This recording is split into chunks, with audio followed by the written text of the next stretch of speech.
যাবে, কবরে যাওয়ার পর থেকে নিয়ে কিয়ামত পর্যন্ত তুমি ঘুমাবে, আর তোমাকে কেউ জাগাবে না।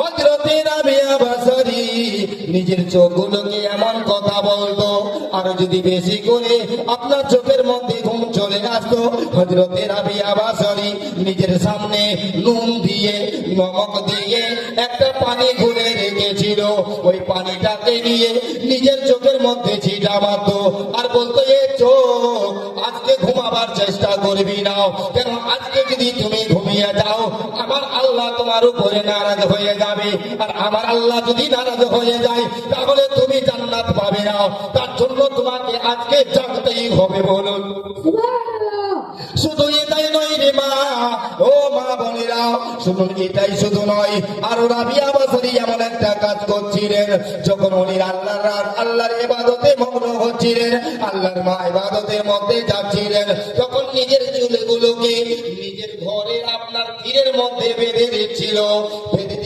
কারণটা কি জানেন? এই জন্য বেঁধে দিচ্ছিল, যদি নামাজ পড়তে পড়তে ওর চোখগুলো বন্ধ হয়ে চলে আসে তাহলে উপরে টান পড়বে, আর টান পড়লে ও চেতন হয়ে যাবে। রাবিয়া বাসরী যেমন তেমন লোক নয়, যেমন তেমন কোন মহিলা নয়, সারা রাত আল্লাহর ইবাদতে কাটিয়েছে। চোখগুলোকে আপনার নিজের ঘরের তীরের মধ্যে বেঁধে দিচ্ছে, যেন চোখগুলো ঘুম না পেয়ে যায়। বেশি পেলে পরে নমক ছিটা, নমক দিয়ে ঘোলা পানিটাকে চোখের মধ্যে মারছে। কে মেরেছে আজকে? কেউ মেরেছে আজ পর্যন্ত?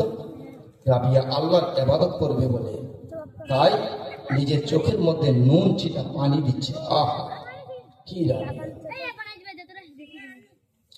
একদিন বেড়াদার, ও সোনামানিকেরা, আমার বন্ধুরা, বাবাজিরা, একদিন ওই মুনিবের বাড়িতে কিছু ডাক্তার চলে এসেছে পরীক্ষা করার জন্য।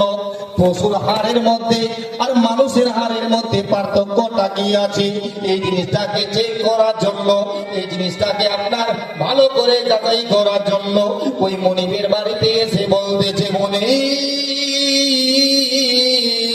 তোমার বাড়িতে একটা নৌকরানি আছে, আমাদের তো অন্য কোনো বাড়িতে নৌকরানি নাই, কোনো চাকরানি নাই, তার জন্য আমরা পশুর হাড়ের মধ্যে কি পার্থক্য আর মানুষের হাড়ের মধ্যে কি পার্থক্য আছে এই জিনিসটা আমরা পরীক্ষা করতে পারছি না। তোমার বাড়িতে যে মহিলাটা আছে, তোমার বাড়িতে যে নৌকরানিটা আছে, ওকে একটু তুমি ডেকে নিয়ে আসো, ওর আমি হাড় দিয়ে এবং পশুর হাড় দিয়ে মেলাপ করে দেখবো কার হাড়ের মধ্যে কি